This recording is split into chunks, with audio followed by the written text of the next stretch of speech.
everybody, and welcome back to the Techegy Podcast.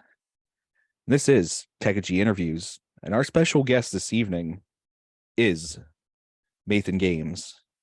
He is here to tell us a little bit about himself and some new project that he's working on that's coming out in July. Mathan, how are you? I'm doing good. I'm Mathan. I'm the sole developer at MathanGames, and I've been programming for about 10 years as a hobby.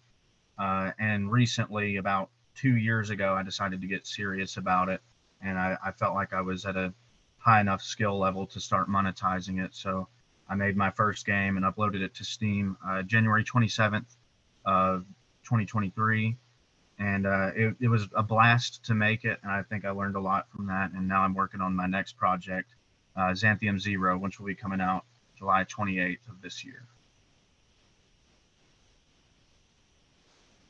Cool. So, what? So out, you have the new game Xanthiom Zero coming out in July, and you had Scape, in January, which I did play, and I actually had a lot of fun with it. It's on sale right now, for the time being. So if anyone's able to pick it up and you want to check it out, now's a good time to do it. So what, really got you into programming? Like, I know we all probably grew up playing games from different eras, and we're all gamers and probably a little bit of nerds. I mean, if you're a programmer, you kind of comes with the territory, right? But how did you decide that this is, you wanted to do this? You wanted to be serious about this and produce these games? Well, I mean, it's pretty boring, really. But whenever I first started programming, I literally just wanted to make the games that I was playing. So I would, try to copy them as close as possible, and I wouldn't even get close. But doing that for, over a decade, you do start to get pretty decent at it. And eventually I got to a point where I was looking at the stuff I was making, and I was thinking, well, this actually isn't too bad. It's not the best, but it's not too bad. So I think I might actually try to make this happen and put it on Steam and things like that. So yeah, pretty boring answer, but that's pretty much it. I mean, the influence, looking at Sidescape, and I have to admit I haven't played it, the influence on that one right there, just looking at it, it just screams NES. Yeah. Just the look of it. I mean, obviously your other games you did were Atari 2600. I mean, what systems did you grow up with, and fell in love with? I mean, obviously the 2600 must have had some impact on you, and on Sidescape and your new one. What were the influences? Actually, the 2600 was a little before my time. I grew up on the NES. And Punch-Out was the main one, Mario Brothers and Zelda. I did never play Metroid on the NES, though. I got into Metroid with Super Metroid. And it wasn't till much later that I got an Atari 2600 when I was older. And programming for it is just kind of fun to me, working within limitations. And I just thought, well, I love Metroid. I'm just going to try to see if I can get it on the Atari. And that's kind of my crowning achievement on the 2600. Well, Yeah, go ahead. Sorry, Jason. Oh no, I was just pointing to the when I was playing Xanthiom 2600 and then looking at Xanthiom that's coming out in July, I was getting major Metroid vibes from both of them. Very much so the 2600 one. And from what I've seen of Xanthiom Zero, which comes out in July, is that it feels to me like it's like Metroid on crack a little bit. And I mean that it's almost got like a bullet hell kind of vibe going on too. Like, it's definitely more intense than the what Metroid was. But I'm guessing Metroid was a big influence on that game. Would that be an accurate statement? Yeah, I kind of wear that inspiration on my sleeve. I feel like maybe too much sometimes, but I love Metroid and Zelda. They're my two favorite game franchises of all time. And that's what I picked that up from Sidescape while I was playing it. And if I just cannot remember the name. I was thinking about this earlier and I should have looked it up. But there were two Zelda games for the Game Boy Color, Was it Oracle of Seasons? Ages and Seasons. Yes, Oracle of Ages and Seasons. And I was getting a little bit of those vibes from Sidescape with the dual character. Um, Oh yeah, because you could changing from the past and the present and right. So yeah. I thought that added I was pulling, obviously it had the Zelda vibes, the original Zelda vibes, but that being able to change that character um kind of, at least for me, it like harkened back. It reminded me of those two Game Boy Color games, those Zelda games, which I think a lot of people overlook when you talk about Zelda. Yeah, But I never played Ages, but I played Oracle of Seasons, and that's one of my favorites. I think Link's Awakening is a little better personally. It's another GBC game, but all three of those, yeah, I drew heavy inspiration from them. and then you had Punch Out 2600. I mean, Yeah, that one's a pretty old project I did, and it's a little rougher, I feel like, but overall I'm pretty proud of it. cool. MM, I stepped on your toes. You can go ahead and No, you kind of summed it up where I was going anyway. So it works. The Punch Out was I was messing around with that game, and it reminds me, one of the guys that used to work for Xbox, forget his first name, but his last name was Freeze or Fries. He actually ported Halo for the 2600, and that's kind of the vibe I got from your three games was just kind of cool to see, somebody take the current or more recent games and port them back to, to that generation. Yeah, and it was a lot of fun to do. So I know MC, I know you have some questions about programming.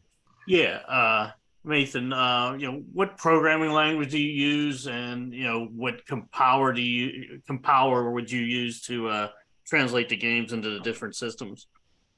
Are you talking about the 2600 ones or my? Well, you can tell me both if you want to do that.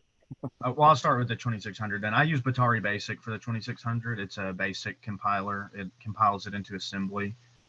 So it makes it easier from a coding side, but obviously you still have all the same restrictions of the system, which are there's a lot of restrictions and limitations. For my modern games, I use Game Maker Studio 2, which uses a coding language called GML. It's similar to like Java, I believe, and it's really powerful because it compiles it all, and you can put it on consoles even if you get that far. I'm working on getting licenses for that, so maybe in the future I'll be able to do that. But yeah, I'm sorry. Yeah, I've used Game Maker. It's actually very, very good for programming games, and then it converted to a lot of different platforms. So yeah, and I just like it because it's a full suite. You can make your graphics in it, your sounds. It's just got everything you need. It makes it so easy. Yeah, I used to like better in the old days when they used to just sell it for one price. Now it's like a subscription, Yeah, and I actually got grandfathered in because I've had it for, I don't even know, 4 years probably. I mean, I started on Game Maker 8, but I got Studio 2 like 4 years ago, and so I don't have to do the subscription, which is really nice. Yeah, I used to use it when it was free, and then they went to buy it, and then I always kept the old version, and then they ended up making a subscription, and then I was kind of out of it. Yeah.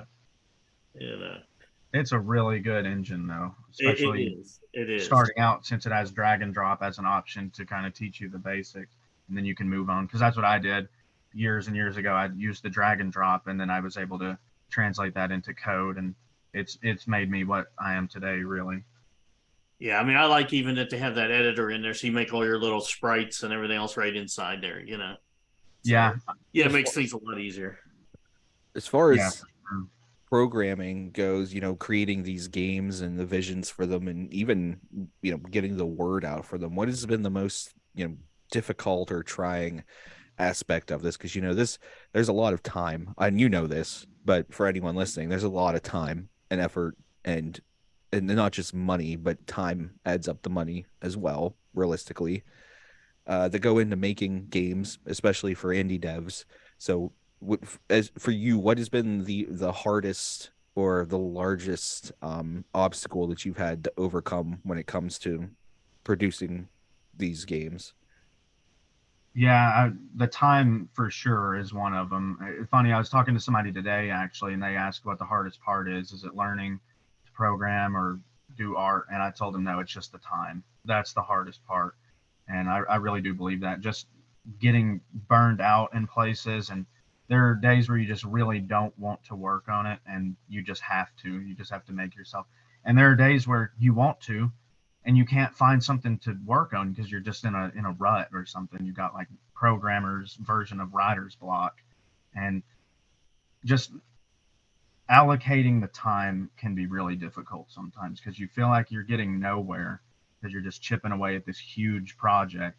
And yeah, you can get burnt out. So I would say maybe getting burnt out and trying not to get burnt out is the hardest part. Do you And that's oh sorry.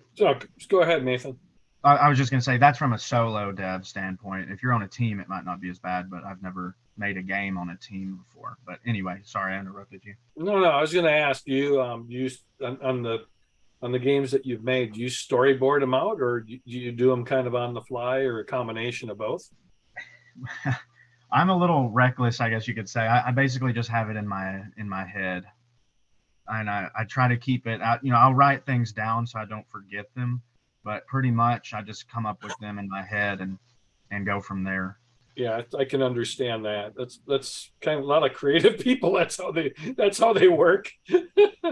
Yeah, I recently invested in a whiteboard, a big whiteboard to keep stuff ideas on, but I just use it for bugs. That's it. Just if I find a bug, I just write it down to fix later. What kind of beta testing do you do for your games? I have a few people that I send it out to do beta testing, and it's really not that involved. I pretty much just ask them to play through the game. If there's any parts of it that seem unintuitive or bugs, tell me about it, and I'll get on fixing it. But really, I just send it to about 4 people, and then I'm playing it constantly. Yeah, and that's another thing. As a solo dev, you might be sick of your game by the time it releases. That's what I was wondering. That's what I was wondering is, do you I know a lot of movie directors and stuff, don't by the time the movie comes out, they're sick of it. How do you cope with that? Well, the worst thing ever was I had an issue in Xanthiom Zero with the intro of the game, and it was something where I couldn't skip it because I needed to find the issue. I had to watch that intro so many times, and there's no gameplay or anything, so it's not even fun. And I'm just sick of this. So the intro kind of gives me PTSD now. Yeah, there's some cutscenes in some games that get that way when you try to play back through them. It's like, do I have to sit through this? But yeah. What the owl in Ocarina of Time? You're spamming through the text and then you accidentally hit. The owl conversations. Please repeat what you just said. I'm like, ah. Well, they always put the affirmative question first, saying, "Did you understand that?" And the answer was always no on top instead of yes. So you'd be spamming, and then you'd hit no, and then the owl would start talking again. Yep. Yeah, that was the worst. I still have nightmares about that. I literally the other day, obviously the new Zelda game had come out, so everybody was resurfacing all the Zelda memories, and Ocarina of Time is my favorite. Majora's Mask is right up there too, which I found out a lot of people didn't like Majora's Mask, and I'd never known that until adulthood recently. That blows me away, but I thought that's beside the point. Yeah, but no, that's true, and I'm sure you get haunted by some of your own game aspects like that you see over and over again. But as far as do you and this I don't know if we've ever asked this to anybody before, but this is maybe a dumb question because probably the answer is yes, but do you sit down and ever complete your own game after release, like maybe a year after it comes out or whenever, but do you sit down and play through and beat it after release? Not yet, because I've probably beat it 10 to 20 times already. Yeah. Well, it's good to know at least you beat your own games, because I've wondered sometimes if the Dark Soul franchise people actually beat their own games, but that's a different. There's a saying, with developers is if you think the difficulty is just right, make it easier because it's too hard. So they must have some pro gamers over there. What is that? From Software? Is that who makes From Soft, yeah. Yeah. But yeah, the difficulty is really daunting to me because it is really hard to find that balance of just hard enough that it won't frustrate people, but not too easy. Right. Yeah, I guess I mean I'm looking at it from the consumer side of it, but when you're a dev and looking from it from that standpoint, you sometimes maybe could lose sight of what the end product and what the consumer might be looking for. And you might think that you have something awesome, but maybe that awesome is maybe just okay to the consumer. So that can be, I could imagine that can be hard to pinpoint. Yeah, it really is. And there are things that you think are so simple to understand, but you did not explain it well enough. And, they're fumbling around and that gets frustrating really quickly if you don't help the player out a good bit. But by the same token, you don't want to handhold. So it's a balance, and it is a little daunting to strike that balance. The dangerous balance because I'm not gonna name names right now, but there have been some recent releases that the hand holding was to the point where I'm 2 hours into the game and I'm still being handheld, and I'm like, well, I don't even want to play anymore. It's Yeah, it's frustrating when I'm still going through tutorials and stuff like that, hours into a game or however whatever size the game is, however long it is. Like it's probably a hard balance to where how do I bring them into the game, show them the controls, the mechanics, and then just kind of let them go like a soft landing, or Dark Souls them into it and just throw them off the top of a building. yeah. But I'll admit I've never played a Dark Souls game, and I don't even want to. I've heard all the horror stories. if you're gonna play one, and this is unpopular opinions, and I'm gonna get hate for this, but if you ever play one, Dark Souls 2. No, I thought the newest one Well, was Elden Ring, yes, but I'm speaking Elden, specifically. Elden Ring is the only one that makes me want to play it. The other ones, you die so many times, always quit. This one, at least, I want to play it because you know that if you work hard enough, you can continue playing and you can beat the bigger monsters. Where the other ones, you may never learn how to beat some of them. So, I can't stand death screens, so I would probably hate Dark Souls. Well, I hate starting over from the beginning or way in the beginning of a level. It's like if you kill me here and let me start from here again. Don't punish me and send me back where I have to fight 5 other bosses to get to this boss that keeps killing me. When you used to in older games, pre save feature, and that you would die and then you just got game over. You're starting over the entire game. Yeah, well, that's what I don't like because then that's the kind of game you give up on. Like That chef. Yeah. Yeah. I mean, That's why they made restore points. Well, yeah.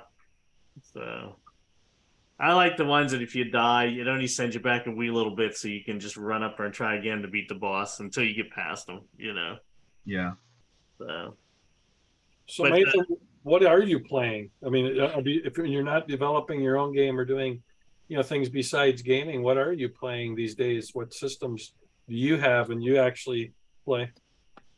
I just have a Switch, and I do have an Xbox Series S, but I got it for development purposes. I can't say too much about that because I don't know when my games will be coming to the Xbox or if, but that's why I got it.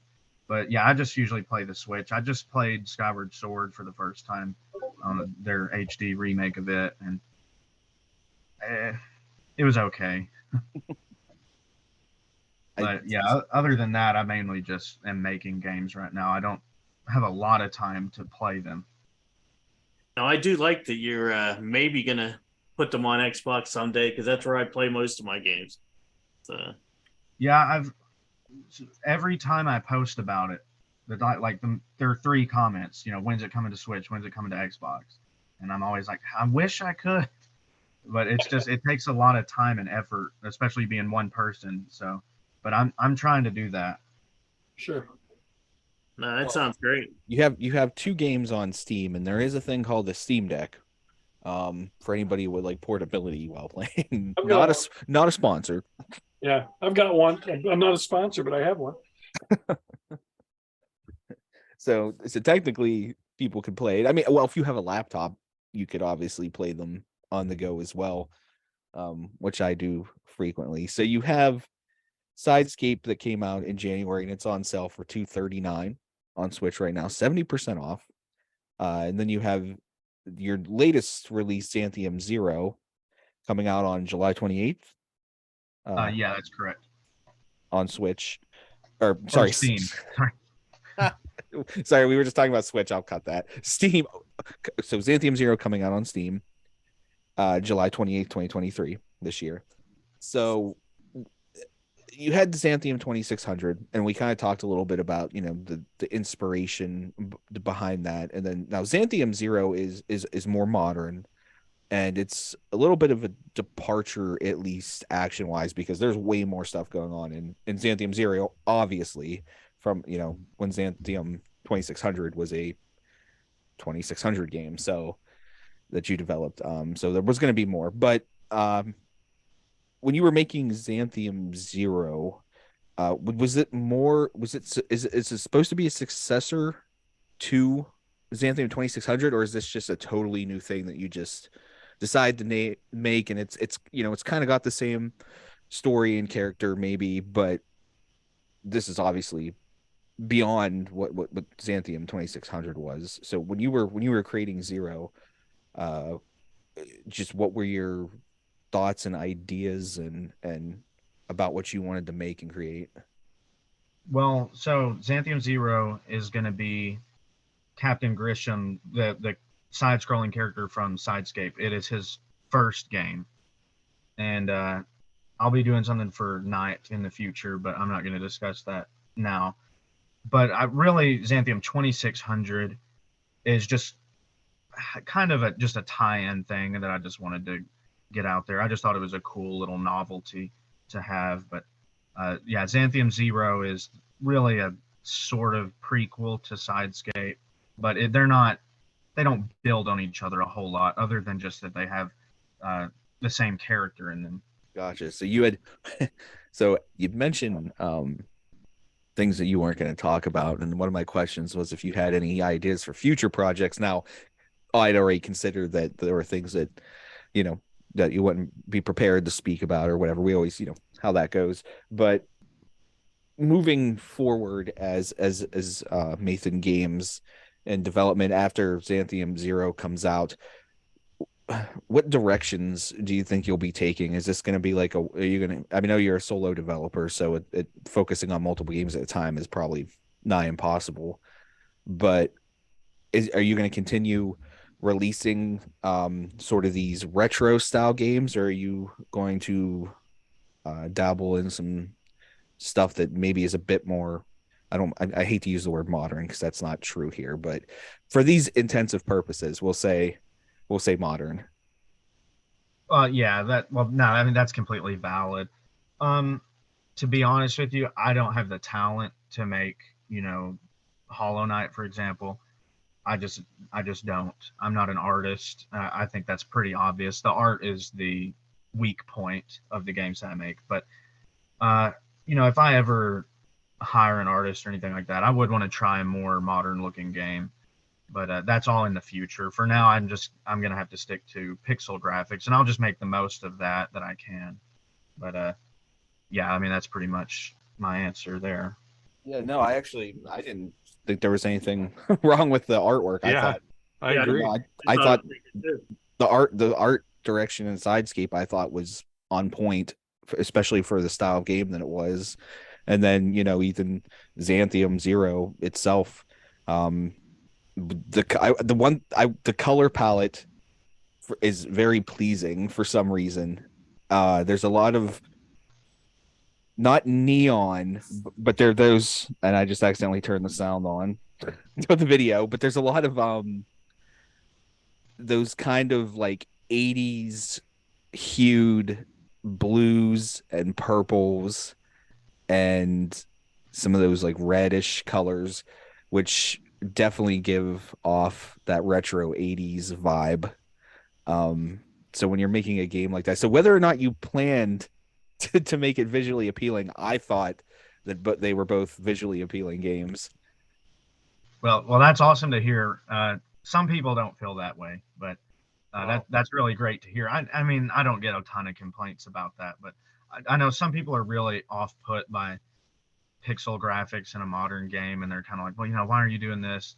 Hmm. It's like, well, I mean, you do what you can. I'm making a game, and I just have to make it how I can. I'll do it to the best of my ability, but there is a limit to what I can do. Well, most people don't know how hard it is to make a game, so they just want what they want, and they don't realize how tough it is actually to do this stuff. Yeah. MC speak and I speak from experience. We've been trying to make a game for like 6 years. So, Oh, really? Longer. It's probably been 20 for me. well, yeah, true. Do y'all have like a prototype up or anything? No, it started off as a text adventure, like a text-based adventure. And then it's had a couple iterations to where we tried to make something based off of like a Doom engine, like almost like a WAD kind of thing. We have what do we have? We have like the first area built out text adventure wise, which we could if you wanted to try it out, I could dig it up and send it to you for sure. What would um it run on? Is it like an exe?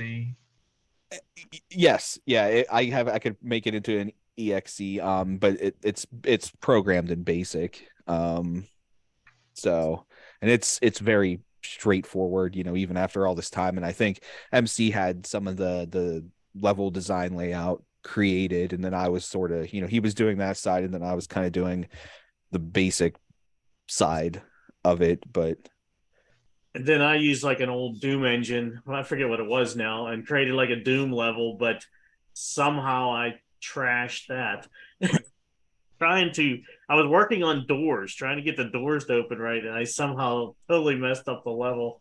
yeah, So we've went so many directions with it that, like, everything everything there's, as far as game development goes, like this, there is a thing as dev hell, and Gotcha. sometimes games get stuck in that. Even software gets stuck in that. So everything that you say, and when you look at your own product, and this, Nathan, you look at it so much that you start to almost hate it and think that nobody's going to want to play this. I'm going to release this and no one's going to buy it. People are going to give it, 1 star, 0 stars, whatever. And that, but then you have people on the outside that look at it, and like I said, like, I think Xanthiom Zero looks great. Like, I'm probably going to play it. I'm going to at least beat it. I And think it both look good, and Sidescape, yeah, Sidescape was great. I think I had a lot of fun with Sidescape, and for the sale price and even the original price that it was listed for on Steam, I would not hesitate to tell people to go and pick that up. Oh, yeah. well, thank you. That means a lot. Thank you. Yeah. Nathan, I think me and John's biggest problem is I couldn't find we can't find easy enough engine to build this stuff in that we don't get stuck or totally trash it. Or so, I mean, what is it? Game Maker Studio would be my preferred one. I just don't want to pay that monthly fee for something I may never finish. You know what I mean? Yeah, and I forget because, like I said, I'm grandfathered in, but I believe you can get a version that's like the bare necessities. It can export to Windows, I think, for like $4.99 a month. It's not too bad, Yeah. but I mean, because I mean the higher tiers are like 80 a month. I'm like, well, I'm not Right. doing that.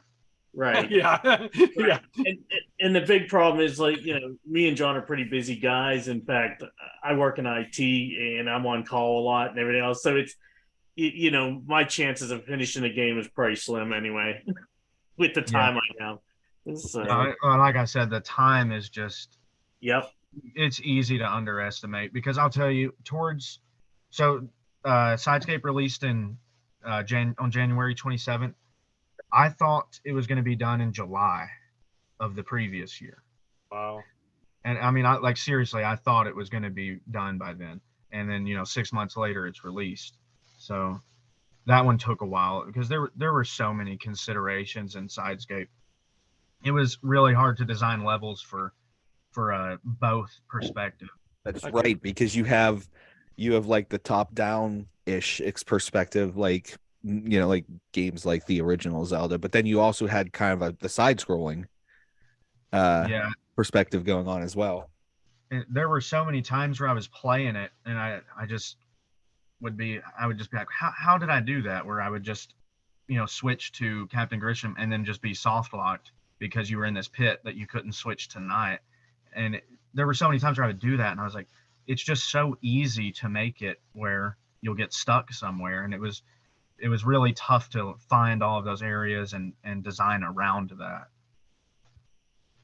One of the one things I was very appreciative in Sidescape was the puzzles that were in there, because sometimes people go way overboard with puzzles to the point that, like, and I'm not saying that a good hard puzzle isn't something that should be in a video game, because there are specifically puzzle games, but sometimes Steam keeps playing.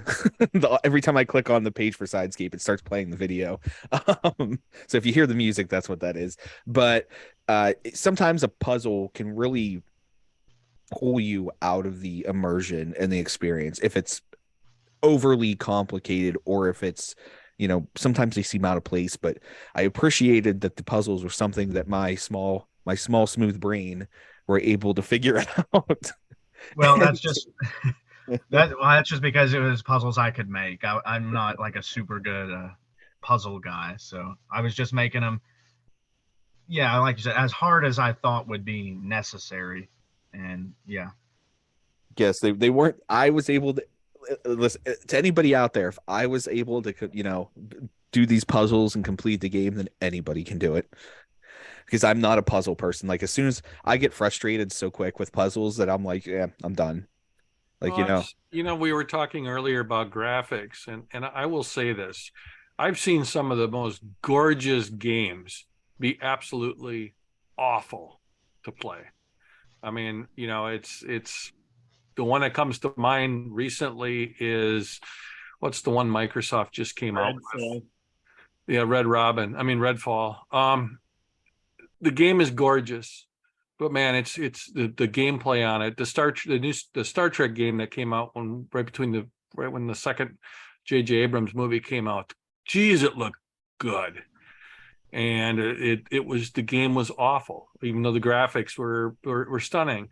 So if your gameplay is good gameplay, which this right here, your games have good gameplay, I think that trumps graphics anyways. But for the audience, for what you've wanted to do with these games, Mathan, I mean, this is the graphics you should have, because this is the way they should look for it. But again, coming back to coming back to it, if the gameplay is fun, who cares? The graphics are only part of the puzzle.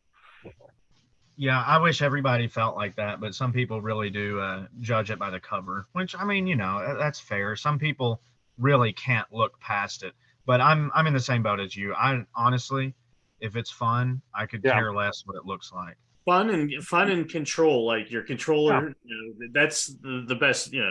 Controlling in the gameplay is what it is, and how fun it is. You're always going to have haters. They hate everything that isn't realistic graphics or something. You're always going to have them people, but most of us out there, I think, we want something that's fun and has good controls, where it's not, like horrible controls or something, Yeah, controls. That's the other.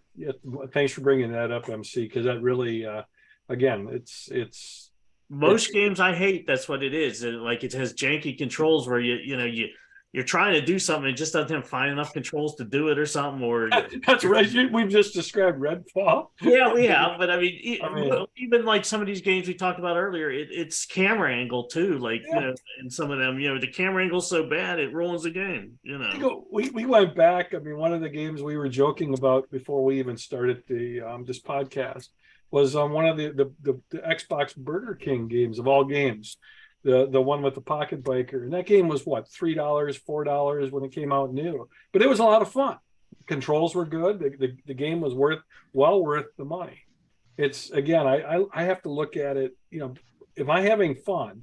I mean, I still have a ColecoVision that sits on my desk that I play games on. When I get downtime. So the game, they don't have to. They have to have the combination. They have to play well. And there are some Coleco games that do not play well. I will tell you that. So, but there are a lot of ColecoVision games that don't play well, like most of the library. hey now, that's what I grew up with. That was Larry my first system. Had to take the shot. I know you had to take the shot. Back then, you didn't have a choice. Even the joysticks were terrible. I like that joystick. A lot of people hated it. Oh, it's terrible, but I liked it. I would have rather played with sticks in the dirt, but you probably did. I did. I have my mom has photos, but anyways. So Xanthiom 2600 was actually the first game that I saw, and it piqued my interest, and I checked it out, and I was like, oh, this is really cool. And then I saw the Sidescape demo on your itch.io, and then I saw it on Steam. So then I purchased it and bought it, and I think I played it for a couple of days, not the entire days. I do sometimes sleep and do other stuff, surprisingly. Work. Well, sometimes I play games while I'm working. I hope nobody hears that, but it happens sometimes. That never happens. But anyways, so Sidescape pulled me in, and then it was funny because I don't know how, but I somehow managed to not find out about Xanthiom Zero until like a few days after, which is when then I had reached out to initiate this conversation. But I don't know. There's something about these nostalgic kind of. I hate to call things just retro inspired, because there's more than just retro inspired. Like, you've made your own game, and I think saying retro inspired kind of takes away from the fact that you've developed something that is uniquely yours. Like, there's not another Sidescape and there's not another Xanthiom Zero. Are there similar games? Probably, but they're not the same. So, when I see things like that, I like to go out of my way to play things like that, things that remind me of my childhood, things that remind me of times in my life that are never coming back, which seems dark, but I think everybody. Since we're older than you, some of us are older than you. So. Yeah.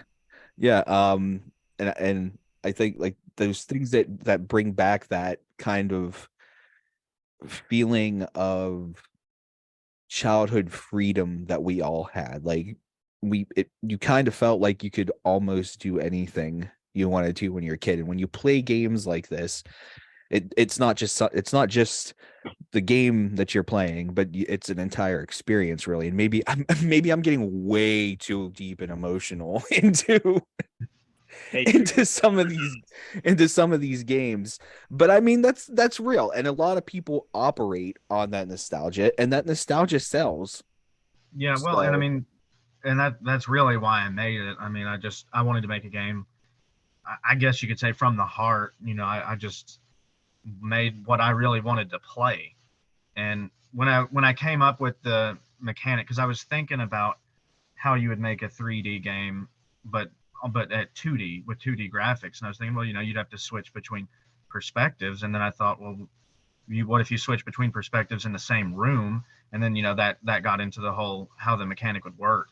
And I just figured it had already been done because I thought it was too obvious or something. And then when I found out it hadn't been done before, I mean, I think there have been similar things, but not really to the same extent. Well, I just thought, well, I've got to make this before somebody else does. So I just went with it. Yeah, I can't say that I've played anything exactly like Sidescape. I mean, like you said, they're similar concepts, but not executed in the same manner, or even executed as well as it was in Sidescape. And I was actually, impressed, because a lot of times and I'm just honestly, when you buy games on Steam that are under, that are a couple dollars, there's all kinds of graft and junk on Steam. I mean, there's so much garbage on there that you can find and download and even pay money for. So when you go in and you buy a game for $3, or even when it's not on sale and it's what, $7.99, $8, you're easily getting your money's worth. There's some hours of gameplay there, and I think there's even some replayability uh, to it as well. So, looking forward to Xanthiom Zero. It looks fun. Like I said, I had compared it a little bit, and a lot of people make the Metroid, Metroidvanias. Everything's a Metroidvania, or everything's a Souls like now. That's Yeah. the current thing. The two, and Metroidvanias have been around for a while, but that's like everything's Metroidvania, everything's Souls like. But this is like a step further. Like, I thought from what I've seen of it that there was those bullet hell aspects. There was a lot of action going on. It's not necessarily just room to room to room, kill this enemy, but there was a lot of different things happening while you're playing this game. Yeah. And Oh, sorry. no, go ahead. I was just going to say, kind of building on that, one thing is I wanted it to be really, really fast. So, like, when you die, it's just you die and then you're immediately back where you are. You don't have to go through any menus or anything. Oh. There's no loading screens whatsoever. So you go to a new area, you're just there like a snap of the fingers. You go to a room, it's like I think it's a 20 something frame transition, and then you're just going again. So I really wanted it to feel really, really fast, whereas Metroid feels a little bit more deliberate, a little slower. Not that that's a bad thing. I love Metroid, but I just wanted to kind of distinguish and differentiate it. And so I just thought, well, I'm just going to make it as fast as I can. And a lot of people like fast gameplay too. Yeah, I do too. I mean, I'm kind of that way with that.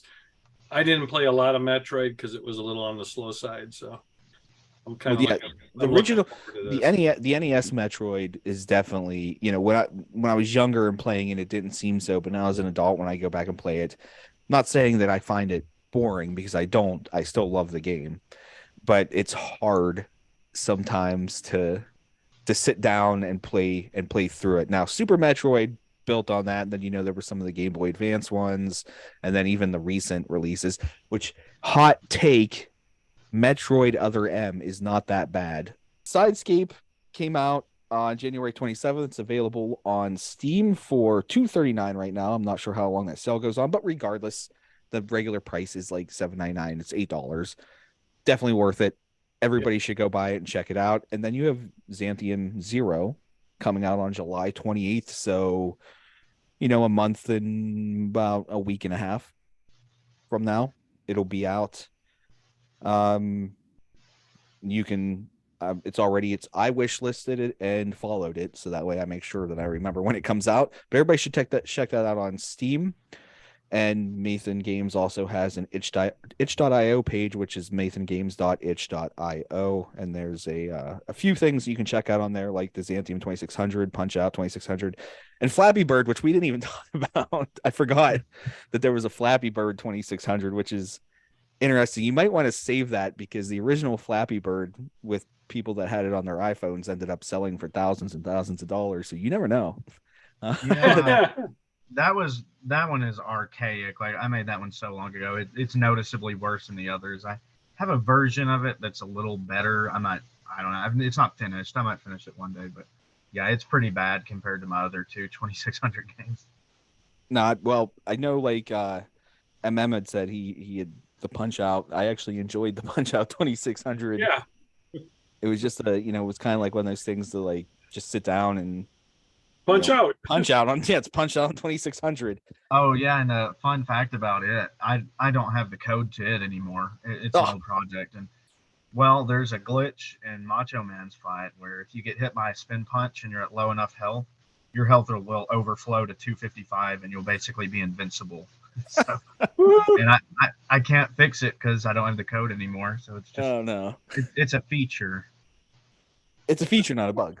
Yeah, never a bug. It's always a feature. It's it's God mode cheat. It's accidental though. Yeah. I mean, that pretty much covers it. MathanGames on itch.io and MathanGames on Steam. Sidescape and Xanthiom Zero are on Steam, and you can wishlist it today, and it'll be out on July 28th. And that pretty much covers it. Do you know what price you're going to list Xanthiom Zero at when it comes out? Yeah, it will be $4.99 because it's a little shorter than Sidescape. It'll probably take a lot of people a little less time. There's a lot of optional content though, and it'll have a launch discount of 20% whenever it releases. Nice. Nice. It's hard to come up with a reason not to not get it at that price. We didn't tell him about this. That's all right. We'll find out. As we here at Techegy Podcast always say, stay nerdy, my friends. Yeah, sorry, Mathan, we didn't clue you in on that one. That was actually not bad. That was actually one of our better ones. See, you were inspiration on it. I did my best. All right. Thanks everybody for listening. Thanks everyone for listening.